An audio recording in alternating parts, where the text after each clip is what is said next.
ప్రేమగల తండ్రి, కృపా కనికరగల దేవా, యేసు క్రీస్తు నామమున మీకు కృతజ్ఞతమైన వందనాలు చెల్లిస్తా ఉన్నాం.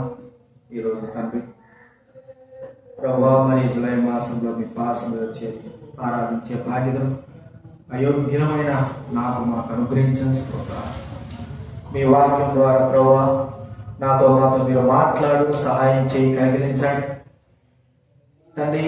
నేను మిమ్మల్ని స్తుతించి, ఘనపరిచి, మహింపరిచి, ఆరాధించడం తగిన కృపను మీరు మాకు దయచేయవలసి మనం చేసుకుంటున్నాం. సహాయం చేయండి. సకల పరిశుద్ధులను స్తుతిస్తున్నారు. ఈ దినమంతా కూడా రాత్రి రోజు కూడా ఉదయం వరకు నిరంతరము మీ నామం స్తుతింపబడాలని ప్రభావ మీరు కోరుకున్న దేవుడు ప్రభావ, అందులో ఒక భాగమే మేము తండ్రి జ్ఞానం చేసుకుంటున్నాం. కనుక రావాల్సిన వారు తీసుకురండి. ముఖ్యంగా వాతావరణాన్ని ప్రభావం విశ్వాసించుకునండి. వాతావరణం సంపూర్ణ విశ్వాసించుకున్నాడు. వర్షం ద్వారా పిల్లలు రాలేక మరి అవసరం పడుతుండగా ప్రభు చూపించండి. ద్వారం తెరవండి, సహాయం మీకై స్తుతి ఘనత మహిమ ప్రభావం చెల్లిస్తూ యేసు క్రీస్తు నామమున ప్రార్థించి వేడుచున్నాము తండ్రి.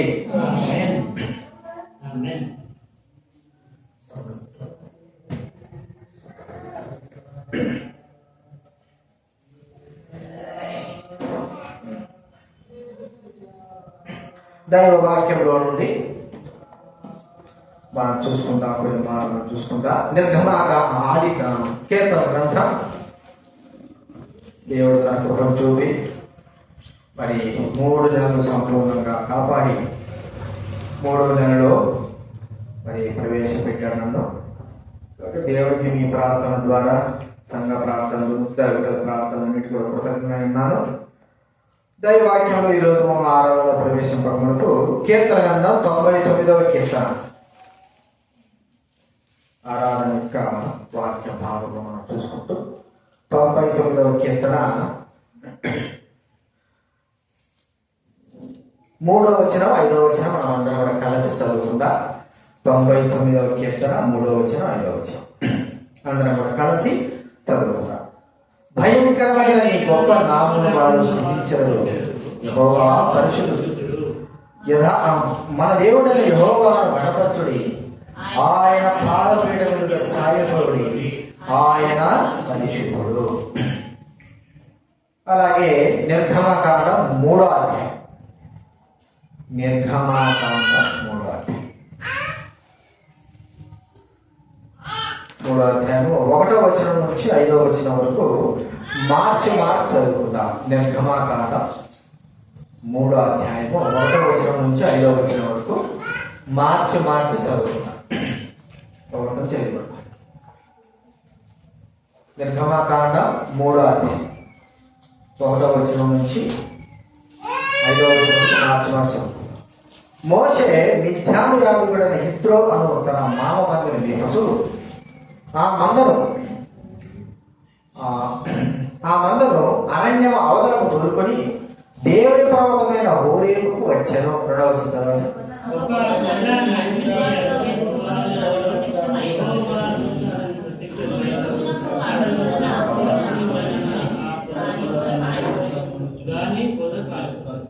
అప్పుడు మోషే, ఆ పొద ఎలా కాలిపోలేదో నేను ఆ తట్టు వెళ్ళి ఈ గొప్ప వింత చూచిందనుకోను.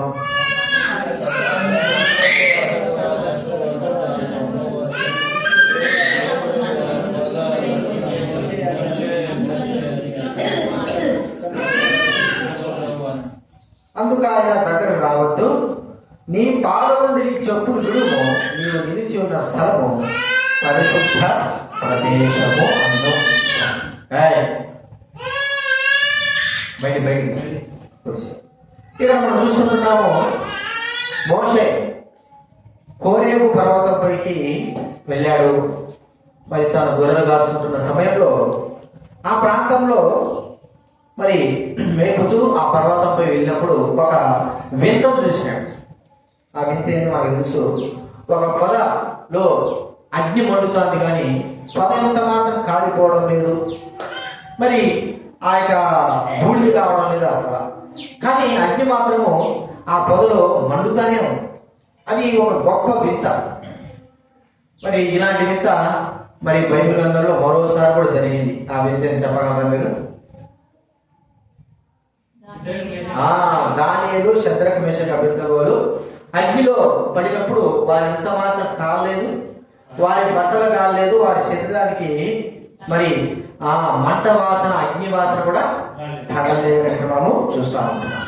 ఇక్కడ పర్వతానికి వెళ్ళిన తర్వాత మరి ఆ వింత ఏమిటి చూద్దామని మోషే ఆ తట్టు వెళ్తే దేవుని స్వరము తనతో మాట్లాడుతా ఉన్నాడు. ఏమన్నా మాట్లాడుతున్నట్టే, మోషే దగ్గర రావద్దు, నీ పాదం నుండి మొట్టమొదట నీ చెప్పులు విడుమను, నీవు నిలుచున్న స్థలము పరిశుద్ధ ప్రదేశము.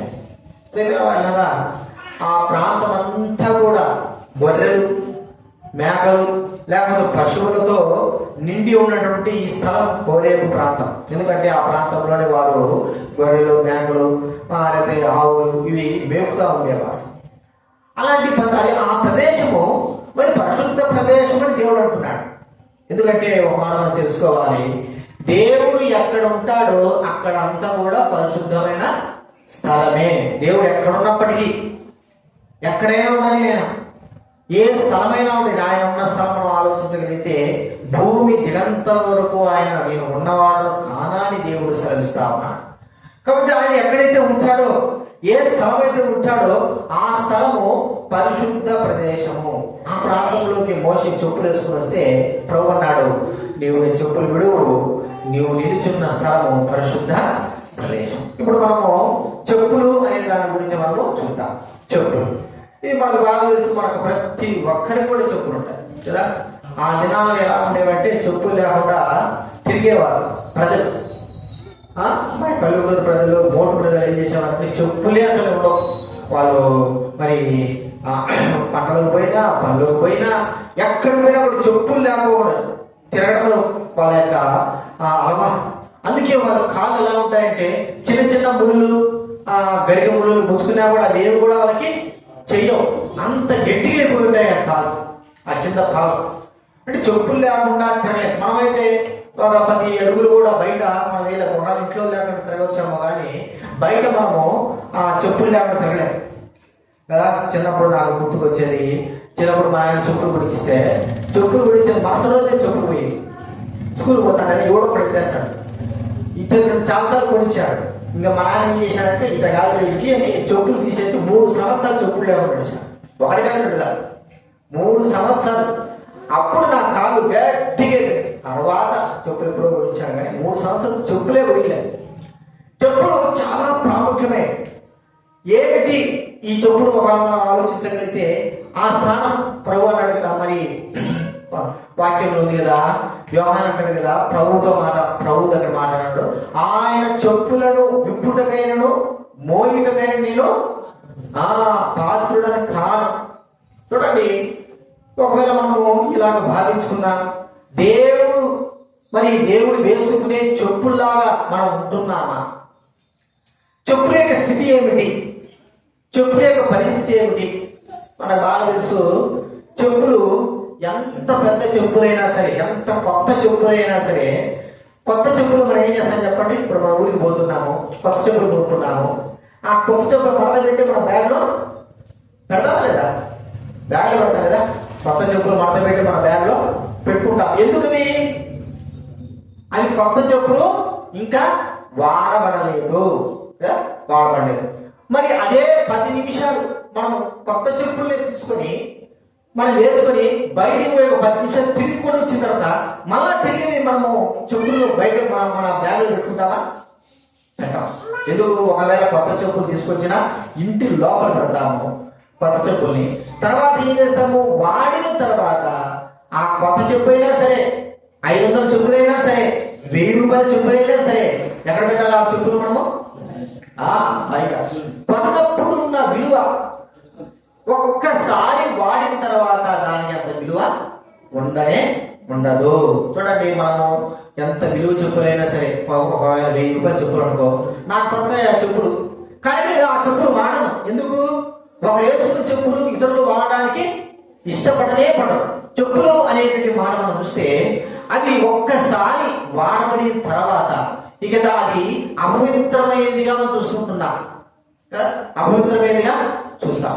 మనకు తెలుసు చెప్పులు మనకి ఎన్నో ఒక చెప్పులు పిచ్చోళ్ళు కూడా ఉంటారు. అంటే చెప్పులు కొత్త కొత్త చెప్పులు కొనుక్కోవాలా, మోడల్ చెప్పులు కొనుక్కోవాలా. మన చనిపోయి తమిళనాడు ముఖ్యమంత్రి జయలలిత, ఆమె దగ్గర 200 చెప్పులు ఉండేవాడు.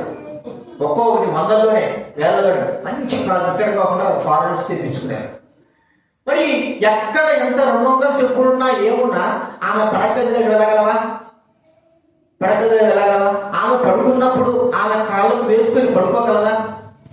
ఎంత మాత్రము కూడా ఒక్కసారి వాడిన తర్వాత ఆ చెప్పులను ఎక్కడ పెడుతుందన్నా? ఎవరైనా సరే ఇంటి బయట మనము చూస్తాం. మొట్టమొదటి మనం చూస్తా ఉంటే దేవుని సన్నిధిలో చెప్పులకి ఒక విలువ అనేది ఒకటే. చెప్పులు అంటే మనమే అనుకున్నాం.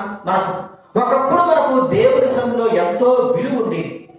అది మనం ఆలోచించవచ్చు. ఆదికాండం 3వ అధ్యాయంలో గమనిస్తే దేవుని సన్నిధిలో ఆదామవ్వలు ఎప్పుడు కూడా దేవుడు వారితో పాటు ఉండడానికి, వారితో సంచరించడానికి ప్రతిదినము కూడా ఆయన సంచరిస్తూ ఆయన సన్నిధిలో ఉండడానికి వారికి యోగ్యత, అర్హత అనేది మనం చూస్తా ఉంటున్నాం. దేవుడు అలా ఇచ్చాడు. అది ఎన్ని సంవత్సరాలు కొనసాగిందో, మరి ఎన్ని దినాలు కొనసాగిందో మనకు తెలియదు. కానీ అనేకమైన దినాలు వారు చెప్పుల వలె దేవుడి సన్నిధిలో, అంటే కొత్త చెప్పుల వలె దేవుడి సన్నిధిలో వారు ఉండగలిగేటువంటి బాధ్యతను దేవుడు అనుగ్రహించాడు. మనం తెలుసుకున్నాం.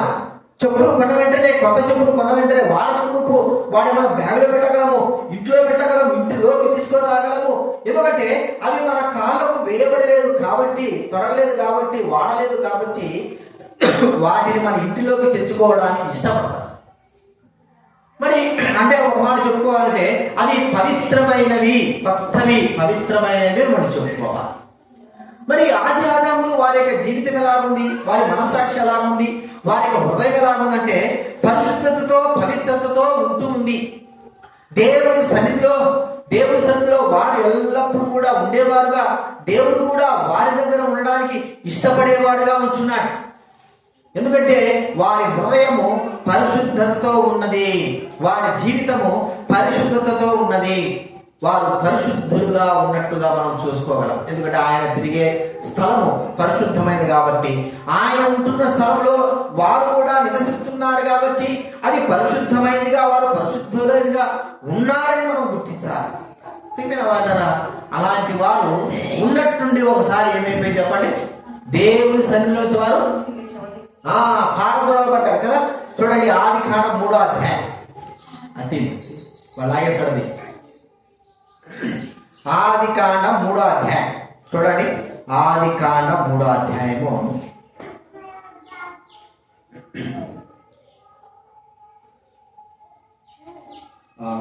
23వ వచనం. ఆదికాండం 3వ అధ్యాయం. దేవుడైన యెహోవా అతడు ఏ నేల నుండి తీయబడనో ఏదైనా తోటలో నుండి అతన్ని పంపివేసెను. అప్పుడు ఆయన ఆదామును వెళ్ళగొట్టి పంపివేసి తోలివేసి. ఎందుకంటే తన సన్నిధిలో ఉండడానికి అర్హత ఆ వ్యక్తులకి, ఆదాము అవ్వలకు ఎంత మాత్రము కూడా లేదు. తన సన్నిధిలో ఉండడానికి, తన సన్నిధిలో రావడానికి ఎంత మాత్రం కూడా వారికి అర్హత లేదు. కాబట్టి వారిని దేవుడి సన్నిధి నుంచి వెళ్ళగొట్టేశాడు. మనకు బాగా తెలుసు. ఇది ఒక విధానం ఆలోచిస్తా ఉంటే మనుషులు తొడుక్కొని చెప్పులు ఎక్కడైనా వెళ్ళొచ్చాము, కానీ ఒక్కోసారి ఇంట్లో కూడా వస్తాను. కానీ మనము చర్చిలోకి మనం వెళ్ళడానికి వీలు లేదు. చర్చిలోకి మనం వస్తామా? ఎంత మాత్రము. ఇప్పుడైతే ఫారెన్ లో ఆ దినాల్లో కొద్దిగా అట్లా కల్చర్ పెరిగి బూట్లు వేసుకుని బైబిల్ చదవడం, వాక్యాలు చెప్పడం ఇవన్నీ జరుగుతాం. ఇప్పుడు కూడా ఆయా చర్చిలలో చెప్పులు వేసుకుని లోపలికి వచ్చి వారు ఉండేవారు. అంటే దేవుని సన్నిధిలో చెప్పులు ఎలాగైతే ఉండడానికి వీల్లేదో అవి బయట ఇంట్లో కానీ, మందిరంలో కానీ, ఎక్కడికైనా వెళ్ళినప్పటికీ కానీ బయట ఉండడానికి అవి అర్హత అంతే. అవి ఒక్కసారి వాడబడిన తర్వాత బయట ఉండడానికి అర్హతే. ఇంకా దేనికి కూడా అవి పనికిరావు. అంటే వాడడానికి మాత్రం బయట ఉండడానికి. ప్రియమైన వాళ్ళారా, మన జీవితం ఎలాంటిదంటే ఆది ఆదాముల యొక్క స్థితి కలిగిన వారంగా ఉంటున్నాం. ఒకప్పుడు బాగా ఉండొచ్చు, ఒకప్పుడు ఆదాములే పరిశుద్ధంగా ఉండొచ్చు, కానీ దేవుని సన్నిధిలో దూరం చేయబడిన వారు. దేవుడు అంటున్నాడు ఒక్కోసారి ఆయన మన గురించి తన మందిరములను మమ్మల్ని తొక్కమన్నవాడెవడు అంటే ఎంతగా మన గురించి మన జీవితాల గురించి అని విసిగిపోయి ఉంటున్నాడు ఒకసారి గుర్తించాలి. చూడండి, యెషయా గ్రంథం 1వ అధ్యాయం, యెషయా గ్రంథం 1వ అధ్యాయం 1వ అధ్యాయము 12వ వచనం. యెషయా గ్రంథం 1వ అధ్యాయం 12వ వచనం. యెషయా గ్రంథము 1వ అధ్యాయము 12వ వచనం. నేను చదువుతానండి. నా సన్నిధిని కనబడవలని మీరు వచ్చుచున్నారే, నా ఆవరణను తొక్కుటకు మిమ్మల్ని రమ్మన్నవాడెవడు. చూడండి, మీ నైవేద్యాలు ఇక్కడ నుంచి మనం చూస్తా ఉంటే 5వ వచనం 4వ వచనం చూస్తే మానవిక ఇశ్రాయేలిక పరిస్థితి, పాపిష్టి జనమా, దోషభరితమైన జనులారా, దుష్ట సంతానమా, చెరువు చేయి పిల్లలారా, ఇంకా ఏమంటున్నాడు, అరికాలు మొదలుకొని నిత్యము మీరు మరి పాపంతో స్వస్థత లేకుంటున్నారు, ఎంత మాత్రం కూడా కడగబడుకోకుండా, పవిత్రపరచబడుకోకుండా, శుద్ధి చేయబడుకోకుండా ఉంటున్నారు. అలాంటి వారైన మీరు నా సన్నిధిలోకి రమ్మన్నవారు, నా సన్నిధిలోకి రాకమునిపే మీరు పరిశుద్ధ పరచబడాలా. ప్రేమైన వాళ్ళరా, ఆదాము అవలు వారు పాపమును బట్టి వెలగొట్టబడ్డారు. ఆ పాపము ద్వారానే దేవుని సన్నిధిలో వారికి ఉండడానికి యోగ్యత లేకుండా పోయింది.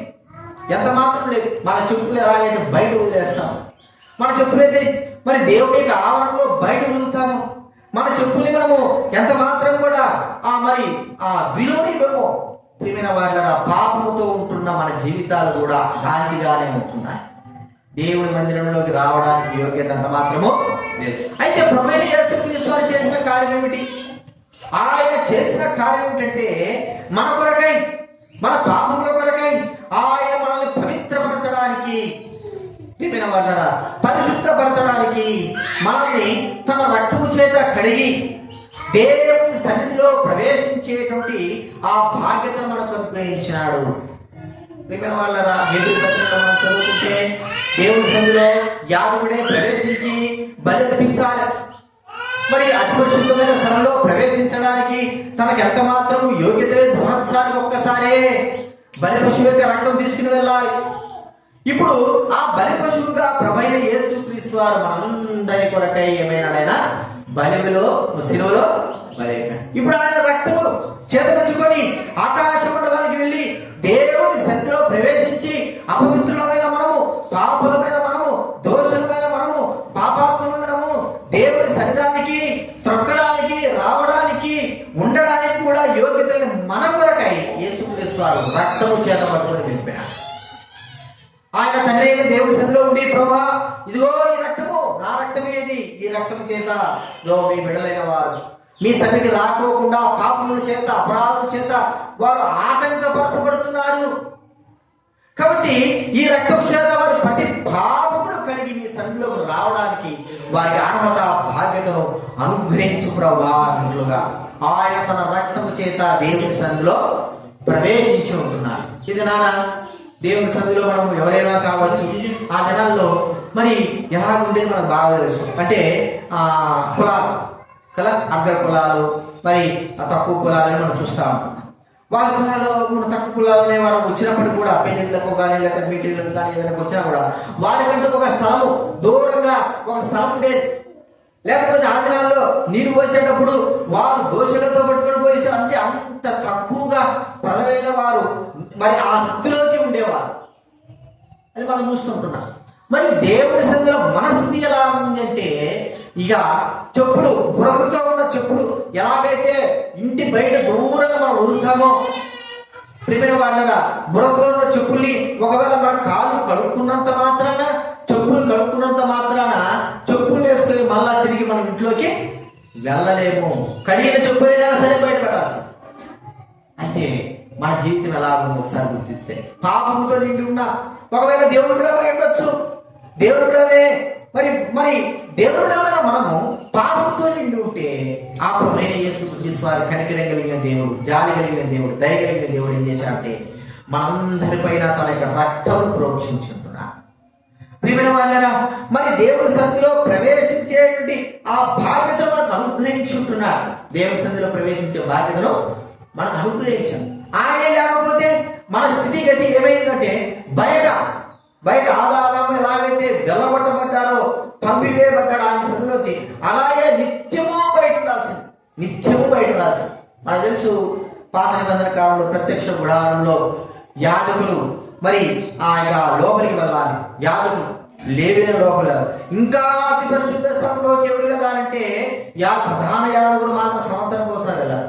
మరి దేవుడి ఆవరణను తొక్కడానికి, దేవుడి ఆవరణలో లోపల పోవడానికి ఏ మానవుడికి యోగ్యత లేదు. ప్రియమైన వాళ్ళని ఇప్పుడైతే ఎవరైనా కావచ్చు, కులాలు కావచ్చు, మతాలు కావచ్చు, దేశం కావచ్చు, భాషలు కావచ్చు, ఎవరైనా సరే దేవుని సన్నిధి లోపలికి రావడానికి వారికి అర్హత దొరికింది. కేవలం ప్రభువైన యేసు క్రీస్తు యొక్క రక్తం వలన ఆయన యొక్క ప్రాణం ఇవ్వడం ద్వారానే మనకు అనేది కూడా జరిగింది. కాబట్టి మనం గుర్తించుకుంటున్నా దేవుని సన్నిధిలో రావడానికి వీలు లేని మన జీవితాలకి యేసు క్రీస్తు వారి గొప్ప అవకాశం ఏంటంటే తన రక్తము చేత మనల్ని కడిగి ఆయన సన్నిధిలో నిలవబెట్టే బాధ్యతను మనకి ఇచ్చాడు. ఇప్పుడు ఆయన సన్నిధిలో మరి ధైర్యంగా ఆరాధించడానికి, ఘనపరచడానికి మనం వచ్చి ఉంటున్నాం. కారణం ఏంటంటే ఆయన రక్తము చేత మన పాపాలు కడిగి వేశాడు. ఇప్పుడు ఆయన దృష్టిలో మనం పరిశుద్ధంగా చేయబడ్డాం ప్రభువైన యేసుక్రీస్తు ద్వారా. ఆ పరిశుద్ధమైన మనము ఆయన రక్తం, యేసు రక్తం చేత కవరైన మనము యేసుక్రీస్తు వారిని ఘనపరిచి ఆరాధించి మహిమపరచవలసిన వారుగా ఉంటున్నాం. ఇది మొట్టమొదటి చూస్తుంటాం. దేవుని సన్నిధిలోకి మరి రాలేని వారికి ఒక చెప్పులు మనం ఎట్లాగైతే ఇంటిలోకి తీసుకురాలేమో, ఎలాగైతే బయట ఉంటాయో అలాగే మన జీవితాలు బయట ఉండవలసింది. తర్వాత రెండోది మనం చూస్తా ఉంటే ఈ చెప్పులు ఎంత విలువైనవైనా కావచ్చు, ఎంత విలువైనవి కావచ్చు, ఒక్కసారి వాడిన తర్వాత చెప్పులకు మనము ఎక్కువ విలువ ఇవ్వలేము. అలాగే చెప్పులకు మనం ఎక్కువ విలువ ఎందుకు? ఒకవేళ అది మరి ఎండాకాలానికి కూడా ఉపయోగపడి ఉండొచ్చు, ఎండాకాలం మనం ఉపయోగపడి ఉండొచ్చు, వర్షాకాలం ఉపయోగపడి ఉండొచ్చు. కానీ చెప్పులకు మనము అత్యధికమైన విలువయం. ఎవరో ఆశ కలిగిన వాళ్ళైతే కానీ 1000 రూపాయలు, 1500, 2000, 3000 అంతవరకు మాత్రం చెప్పులు కొనుక్కోగలరు. ఇంకా అంతకుమించి చెప్పులు డైమండ్ వేసుకోవడం కానీ, లేకపోతే బంగారు చెప్పులు కొనుక్కోవడం కానీ ఇవి కూడా చేయరు. ఎందుకంటే ఆ చెప్పులు అనేటువంటి పదము మనం చూస్తా ఉంటే అది కాళ్ళకు వేయబడాలా, విలువ లేనివిగానే, ఒకవేళ మన అవసరతల వరకు ఉండేవి కానీ, ఎండకు కావచ్చు, వర్షానికి కావచ్చు, లేదా ముళ్ళు కావచ్చు, అవి ఉపయోగపడేంత వరకు మాత్రమే దాన్ని ఉంచుతారు కదండి. ఆ జనాలు ఎలా ఉండేది? చెప్పులు తీపినానుకో, చెప్పులు కుట్టే వాళ్ళ దగ్గరికి మీకు ఎంతమంది గుర్తుకుంటేటో తెలుసు. నేను ఒకసారి 2-3 సార్లు చెప్పులు కుట్టించుకున్నా. ఇక ఆ తర్వాత చెప్పులు తీపినానుకో, కనీసం కొత్త చెప్పు వేస్తే తీగిపోతే అది బాధేసి ఇప్పుడు ఏం చేస్తాము, కొత్త చెప్పులు కొనుక్కుంటున్నా. అంటే అంత విలువైంది. ఒక్కసారి తీగిపోయినప్పుడు కూడా ఆ దినాలు ఎలా ఉండేది? మరి చీకిపోయినా, లేకపోతే కిందంతా పాలం కింద అరిగిపోయినా, లేదా ఒక తెగిపోయినా మళ్ళా కొనుక్కోవడానికి ఇష్టపడలేకో, లేకపోతే కొనుక్కోవడానికి డబ్బు లేకో చెప్పులు కుట్టే వాళ్ళ దగ్గర వెళ్ళి దాన్ని మళ్ళా మరమ్మతు చేయించుకునేవారు. అంటే ఎంత మరమ్మతు చేసినా ఆ చెప్పుల విలువే. చూడండి, ఇక్కడ మనం చూస్తే మన విలువ దేవుని దృష్టిలో ఎలాగ ఉంది చూడండి. మన విలువ ఎలా ఉంటుంది చెప్పండి. ఈ లోకంలో మనము మరి లోకానికి ఇచ్చే విలువ ఎలా ఉంది? మన లోకంలో ఉంటున్న మనకు దేవుడు ఇచ్చే విలువ ఎలా ఉంది? మన విలువ ఎలా ఉంటాయి చెప్పండి. మనము కుక్కలకి, పిల్లులకి, గాడులకి, గుర్రాలకి, వాటికి, పక్షులకి, వాటికి, లోకానికి ఎక్కువ విలువిస్తాం. అయితే సాటి మానవుడికి ఎంతంటే 100% ఎక్కువ విలువ ఇవ్వరు. ఎందుకంటే మానవ పాపం అలాంటి, మానవ స్థితి అలాంటి, మానవ జీవితం అలాంటి. కొంతమంది అంటా ఉంటారు, మరి మనిషి నమ్మేదానికంటే కుక్కని నమ్మడము మేలురా అంటారు కదా. మనిషి నమ్మితే ఏమొస్తుంది? ఏమిరా. అదే కుక్కని నమ్మి ఒక ముద్దను వేస్తే ఏముంటుందంటే మన ఇంటికాడ ఉంటారు. నిన్న అన్నాడు ఒక యూట్యూబ్లో చూస్తున్నాడు, మనుషులు చివరి వరకు వదిలేసి వెళ్ళిపోతారంట. ఇది మన దగ్గర డబ్బు ఉంటే వెళ్ళిపోయినాక మనం పోయి ఒక కన్నా వేసి మనం చుట్టూ తిరుగుతాడు. మనం అడుక్కునేటప్పుడు అడుక్కునే స్థానంలో లేకపోతే ఎక్కడ కూర్చున్నా వాళ్ళు ఏమొస్తుంది మన దగ్గరికి వచ్చి, దానికి సిగ్గు లేదు ఏమి లేదు. అని ఇది రోత కదా, రోత ముఖ్యం కాదు, నా యజమానులు నాకు ఎక్కడ ఉండాలో. అంటే కుక్కకు అంత విలువ. అందుకే కుక్కలకు ప్రజలు ఇళ్లలో ఇచ్చే విలువ మనకి ఇక్కడ ఒకవేళ అర్థం కావచ్చుకోవాలని ఒక నెలకు ₹1,00,000 ఖర్చు పెట్టి కుక్కల్ని పెంచుకునేవారు ఉన్నారు. వారికి అన్నం కావచ్చు, వాటికి డాక్టర్ గారికి కావచ్చు. అది సాటి మానవునికి బాగలేదు, లేకపోతే ఆ వ్యక్తి బాగలేదంటే ₹1 కూడా మనం వేయలేము. చూడండి, మానవిక విలువ ఎంత వరకు దిగజారింది. ఎంతవరకు దిగజారిందంటే మానవుడు కూడా విలువలేని, సాటి మానవుడు కూడా విలువలేని స్థితిలోకి మానవిక జీవితం దిగజారి విలువే. అయితే దేవుని దృష్టిలో మన విలువ ఎలా ఉంది? మన చెప్పులు మరి ఎంత విలువైంది? ₹1000 కొనుక్కున్నా, అంత మాత్రం చేత నేను లోపలికి తీసుకురాగలను. మందిరంలో కావచ్చు, ఇంట్లో కావచ్చు. 2000 కొనుక్కున్నాను, అంత మాత్రం చేత నేను వాటిని లోపలికి ఇంట్లోకి తీసుకురాలేను. వాటికంటూ ఒక షెల్ఫ్ చేసుకుని ఆ షెల్ఫ్ లో పెట్టుకుంటా. అంతవరకే ఇంటిలోకి తీసుకురావడానికి నాకు ఇష్టం అన్న. ఎందుకంటే అది విలువ కలిగిందే ఉండొచ్చేమో కానీ అది నా కాళ్ళ కింద ఉంది. ఎన్నో చోట్ల తిరగడానికి ఉపయోగించుకోవడానికే నేను కొనుక్కున్నాను. లేకపోతే నా కాళ్ళ నొప్పులో, లేకపోతే కాళ్ళ తిమ్మిళ్ళలో వాటి కోసం కొనుక్కున్నా. విలువైతే ఉండొచ్చు, కానీ అది ఇంటిలోకి రావడానికి ఎంత మాత్రమో లేదు. అయితే దాని అంత విలువ ఉన్నప్పటికీ కూడా మనము వాటిని బయట ఉంచుకుంటున్నాం. ప్రేమైన వారిని మనము ఎలాంటి విలువ కలిగిన వారు దేవుని దృష్టిలో? అందుకన్నాడు, మీరు గొర్రెల కంటే శ్రేష్ఠులు కదండి. గొర్రెల కంటే శ్రేష్ఠులు, పక్షుల కంటే శ్రేష్ఠులు. ఈ లోకంలో ప్రభువైన యేసుక్రీస్తు వారు మనకిచ్చిన విలువ ప్రియమైన వారిని ఎవరికి కూడా ఇవ్వలేదు. అంటే లోకంలో ఉన్నటువంటి మనం ఇచ్చే ఆ జంతువులకి, పక్షులకి విలువ ఇవ్వలేదు. ఆయన తన సృష్టి చేత, తన మహత్యమైనటువంటి మాట చేత సృష్టించిన లోకం కంటే తన స్వహస్తాలతో చేసినట్టు మనకు అత్యధికమైన విలువ ఇచ్చేవాడుగా చూస్తా ఉంటున్నాం. మన బిడ్డలే కావచ్చు, మన బిడ్డలకి మనం ఇంటిలో ఇచ్చే విలువ ఎంతో గొప్ప. ఎందుకు? మన పిల్లలు ఒకవేళ వారికి కాళ్ళు లేకపోయిండొచ్చు, పనులు లేకపోయిండొచ్చు, లేకపోతే వారు మగవారై ఉండొచ్చు, లేకపోతే వారు పిచ్చివారుగా ఉండొచ్చు, లేకపోతే వారు దేనికి పనికిరాని వారై ఉండొచ్చు. కానీ మన ఇంటిలో ఉన్నారు కాబట్టి వారికి అత్యధికమైన విలువను మనం వారికి ఇస్తాం. మరి దేవుడు మనకి ఎంత విలువించాడు? ప్రియమైన వారు, చెప్పులు లాంటి మన జీవితాలు విలువ లేకోకుండా మనంతగా మనమే మన విలువను మనము తగ్గించుకునే వారమైన, విలువలు లేని వారమైన మన జీవితాలకి అత్యధికమైన విలువ ఇచ్చినాడు. ప్రియమైన వారు, ఆ విలువ ఏంటంటే మనల్ని తనతో పాటు పరలోకంలో కూర్చోబెట్టుకోవడం. ఇది ఒక గొప్ప విలువ. చూడండి, ఎఫెసీయులకు రాసిన పత్రిక 2వ అధ్యాయం. ఎఫెసీయులకు రాసినటువంటి పత్రిక 2వ అధ్యాయం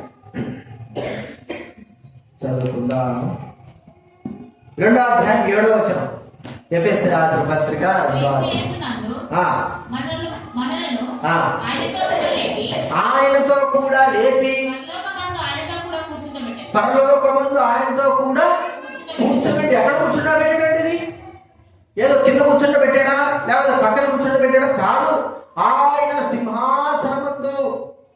వాడు మనం చూస్తే ఆయన ప్రక్క వాడిని చెప్పుకోవచ్చు. ఇక్కడ చూడండి, ప్రకటన గ్రంథం 3వ అధ్యాయం. ప్రకటన గ్రంథం 3వ అధ్యాయము. ఇది ఇంకా చక్కటి మాట. ప్రకటన గ్రంథం 3వ అధ్యాయం 21వ వచనం. ప్రకటన గ్రంథం 3:20. ప్రకటన గ్రంథం, నేను జయించి తండ్రితో కూడా ఆయన సింహాసనం మీద కూర్చుని ఉన్న ప్రకారం జయించు అని నాతో కూడా సింహాసనం కూర్చుండనిచ్చదు. ఎంత చక్కటి మాట అండి. నాతో కూడా నా సింహాసనందు కూర్చుండనిచ్చేదను. నాతో కూడా అంటే దేవునితో పాటి. ఒకవేళ మనం ఆలోచించగలిగితే యేసుక్రీస్తు దగ్గర నుంచి ఆయన సింహాసనం ఎంత ఉంటుందో ఆయన కూర్చుంది కాక, ఇక మనమందరం కూడా ఆయనతో పాటు పెద్ద సింహాసనం కదా. ఇప్పుడు భార్యాభర్తలకి పెళ్ళైన తర్వాత పెద్ద చైర్ వేస్తారు, తెలుసు కదా. పెద్ద చైర్ వేస్తారు. ఒకరే కూర్చోడానికి ఉంటుంది, అది ఇద్దరు కూర్చోడానికి ఉంటారు. ఒక్కోసారి పెద్ద పెద్ద లాభాలు ఉంటారు కాబట్టి ముగ్గురు కూర్చోవడానికి కూడా వెడల్పుగా చేసి పెడతారు. మరి దేవునికి సింహాసనం ఏమిటిది? పెద్ద సింహాసనం, ఆకాశమైన సింహాసనం, భూమి ఆయన పాదపీఠము.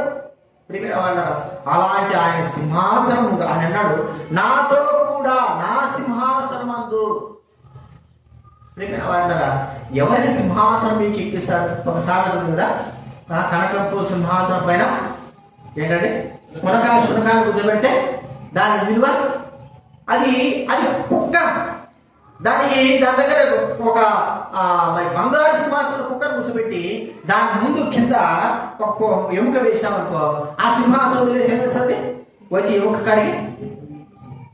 అంటే మన జీవితం ఏమిటి? మనం ఎలాంటి వారు? మనము ఆ ప్రభు సింహాసనం మీద కూర్చోవడానికి యోగ్యత ఉందా?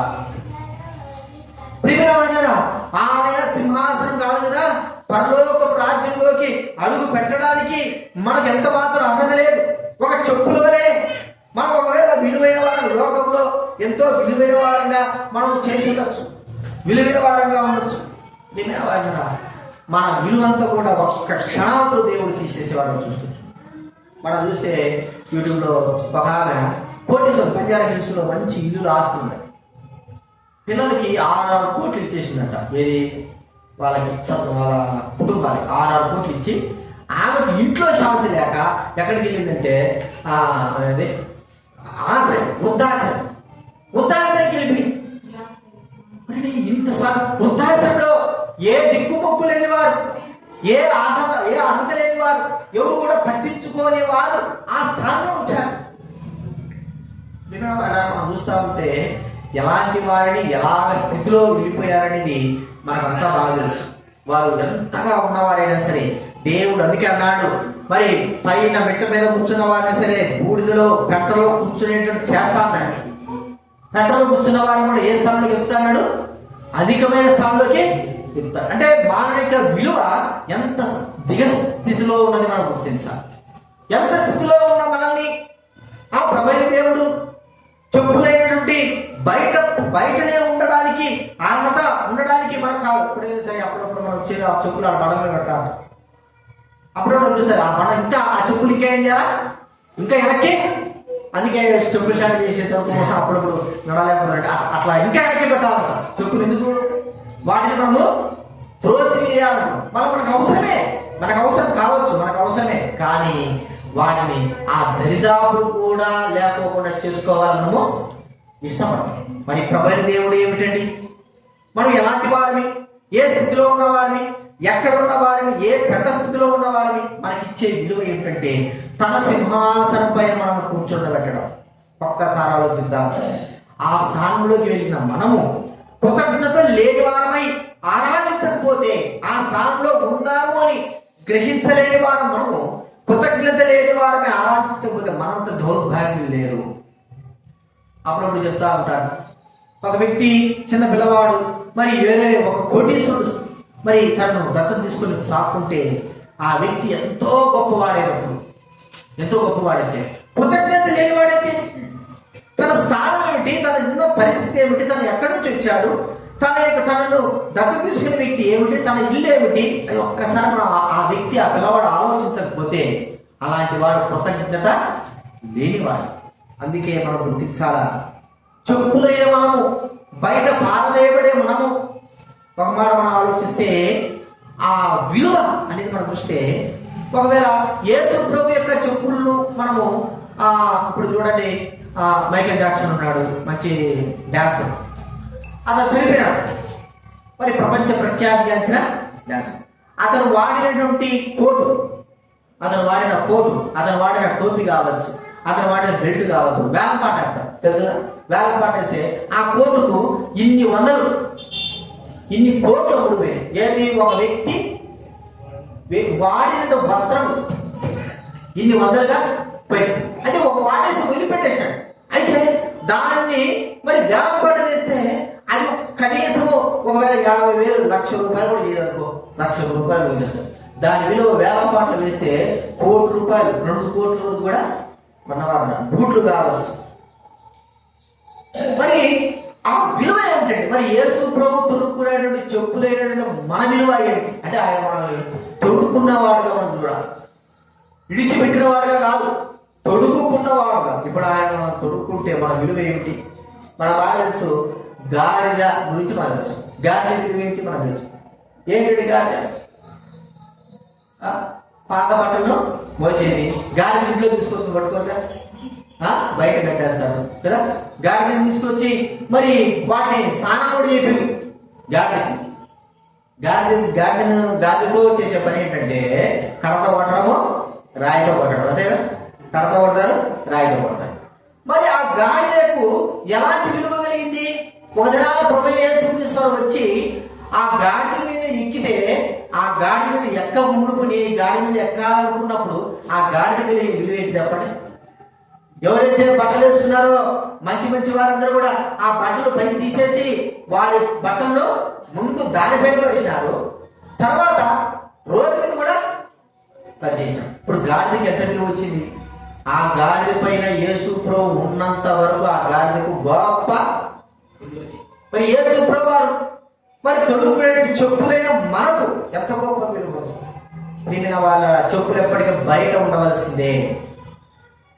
అది విలువ ఎంత? 1,000-2,000 కొనుక్కున్నంత మాత్రాన వాటిను మన పడగదిలో తీసుకురాలేము, మన బీరువాలో పెట్టుకోలేము. ఒక్కసారి వాడిన తర్వాత అది ఇంటి బయట ఉండాలా, లేదా ఏదో చెప్పుల షాపులో అలా ఉండాల్సిందే. ప్రియమైన వాళ్ళ యేసు ప్రభువారు మనకి ఎంత విలువ ఇచ్చాడంటే, పరలోకం మొదలుకొని ఈ భూలోకానికి రావడమే కాకోకుండా మనందరి కొరకే ఆయన ప్రాణం అర్పించడమే కాకోకుండా మనందరి పాపములు క్షమించి మనందరినీ కూడా తనతో పాటు తన సింహాసనంలో కూర్చుండేటువంటి అర్హత బాధ్యతలు మనకు అనుగ్రహించాడు. దీనిని మర్చిపోయి మనం ఆరాధన చేయకపోతే, ఈ విషయాన్ని మర్చిపోయి మనం స్థుతించకపోతే మనంత దౌర్భాగ్యం కలిగి.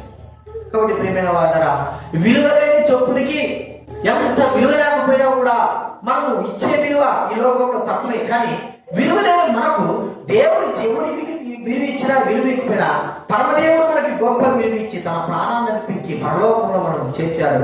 అంతకంటే ధన్యులము ఈ భూలోకంలో ఏ మానవుడు కూడా. కాబట్టి విషయం జ్ఞాపకంలో రెండోది మనం చూస్తా ఉంటున్నాం.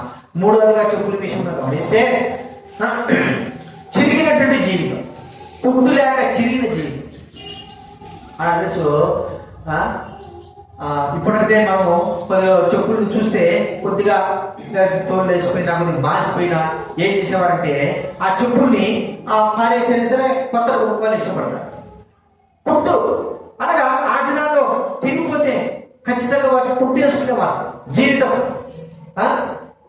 అంతా కూడా మరి కొంతమంది చెప్పులు అంటే పుట్లతోనే ఉంటాయి. అవి తోలు చెప్పులు కాబట్టి ఎన్నిసార్లు పుట్లు వేసినా కూడా ఏమి కావు. దాని మీద ఏం చేస్తారు, మళ్ళీ అరిగిపోతే కాలు కింద అరిగిపోతే ఒక ప్యాడ్ వేసి ఏదో ఒకటి టైర్ వేసి మళ్ళా దాని మీద కనపడకోకుండా మళ్ళా కొడతారు. మరి కొత్త కుట్టుకోవచ్చు కదా, తెచ్చుకోవచ్చు కదా. ఎంతైనా సరే దాన్నే వాడాలని చిరిగిన జీవితంతో ఉంటుంటున్న మన జీవితాల్లో దేవుడు కొత్తదనముతో చేయడం మనం చూస్తా ఉంటున్నాం. కొత్తగా ఎలాంటి జీవితం అది చిరిగిపోయి పాతగిలి పనికి రానటువంటి చెప్పులైన మన జీవితాన్ని ఆయన ఉపయోగపడేటట్లుగా కొత్తదైనదిగా మరి నూతనమైనదిగా మనల్ని చేయడం అనేది గొప్ప విషయం.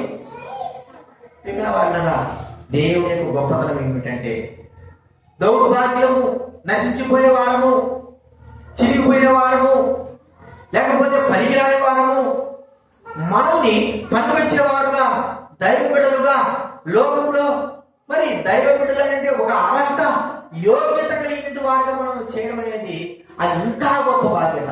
ఈ లోకంలో మనకు ఇచ్చే విలువ ఏమిటంటే, లోకంలో ఉన్నటువంటి గొప్పవారు గుణులైన వారు మనకి ఎలాంటి ఏ విలువ కూడా ఇవ్వరు. ఎందుకు? మన యొక్క పరిస్థితి అలాంటిది. మన స్థితి మనమే ఒక అనుకునే వారికి ఒక విలువ ఇవ్వమే. మనకంటే గొప్ప వారు ఉంటారు, వారు మనకి ఎలాంటి విలువ ఇస్తారు? ఎంత మాత్రం కూడా మనకు విలువ ఇవ్వరు. ఎందుకంటే మనం చిరిగిపోయిన ఆ స్థితిలో, అంటే వారి దృష్టిలో ఎలా ఉన్నామంటే చిరిగిపోయిన పనికి రాని వారి స్థితిలో మనము ఉంటున్నాం. అయితే దేవుడి దృష్టిలో కూడా మనం అలాగే ఉన్నాం. మన బాధ తెలుసు. జకర్యా ఉన్న 3వ అధ్యాయం గమనిస్తే, జకర్యా ఉన్న 3వ అధ్యాయం చూడండి, మనకి ఎందుకు ఉంటుంది. జకర్యా గ్రంథం 3వ అధ్యాయం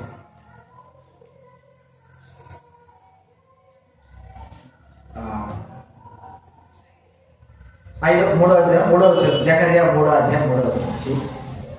యెహోషువ మలిన వస్త్రములు ధరించిన వాడే దూత సముఖంలో నిలవబడి ఉండగా పిలిచి ఆజ్ఞాపించి నేను నీ దోషమును పరిహరించి ఆ, ప్రశస్తమైన వస్త్రంతో నేను అలంకరించుచున్నాను చూశాను. చలించెను. అతని తల మీద తెల్లని బాగా పెట్టించుడని నేను మనవి చేయక వారు అతని తల మీద తెల్లని బాగా పెట్టి వస్త్రములతో అతనిని అలంకరించింది. ఈ మాట మనం గుర్తించుకోవాలంటే తప్పుదైన కుమారుడు మనం ఒకసారి గుర్తించుకోవచ్చు. లూకాసు వార్తలో మనం గమనిస్తే 15వ అధ్యాయంలో తప్పిపోయిన కుమారుని యొక్క జీవితాలు మనకు అక్కడ కనబడతాం. ముందుగా మనం బాగా విన్నాడు, మరి ఉంగరాలు ధరించాడు, మంచి బట్టలు ధరించాడు, డబ్బు సంచి చెదపట్టుకున్నాడు, మంచి వస్త్రాలతో బయలుదేరినాడు. ఎన్ని రోజులు ఏంటో తెలియదు, ఈ రోజు పెట్టి వెళ్ళిపోయినాడు. డబ్బు అంతా పోయింది, వస్త్రాలు కూడా చిరిగిపోయినాయి. ఇక అతని వేలకు 4 వేలకి 5 వేలకు అమ్ముకున్నాడు, ఉంగరాలు కూడా అమ్ముకున్నాడేమో, బంగారు దండ అమ్ముకున్నాడేమో. ప్రియమైన వారా, చివరికి వానికి వేసుకోవడానికి ఉన్నటువంటి చెప్పులు కూడా లేవు. చెప్పులు కూడా లేవు. అవమానం తెలుసుకోవాలంటే వాడు ఎలా ఉన్నాడంటే చిరిగిపోయిన బట్టలతో, మరి గడ్డం కూడా చేసుకోకోకుండా, లేకపోతే ఒకవేళ చెప్పులు కూడా లేకపోకుండా వాడు మసితో ఎప్పుడు స్నానం చేసినట్టు తెలియదు, మసితో అలాగే తండ్రి ముందుకు వచ్చాడు. ప్రేమైన వాళ్ళు చూస్తుంటే దూరంగా చూస్తుంటే, లేకపోతే ఒక 10 రోజులు చూస్తుంటే వాసనతో ఉన్నాడు. ఎందుకంటే చెప్పాలి వాసనతో ఉన్నాడంటే ఎందుకు వాసనతో ఉంటాడు చెప్పాలి తెలుసు. వాడు చేసే పని ఏంటి? పంతుల దగ్గర చేసే పని. పంతుల దగ్గర చేసేవాడు. వాడు ఎంత స్నానం చేసినా పంతుల దగ్గర పోతే ఏమొస్తుంది మళ్ళీ చెప్పండి? పంది వాసనే. పంది దగ్గర వాసన చూసి అబ్బో చెప్పలేదు.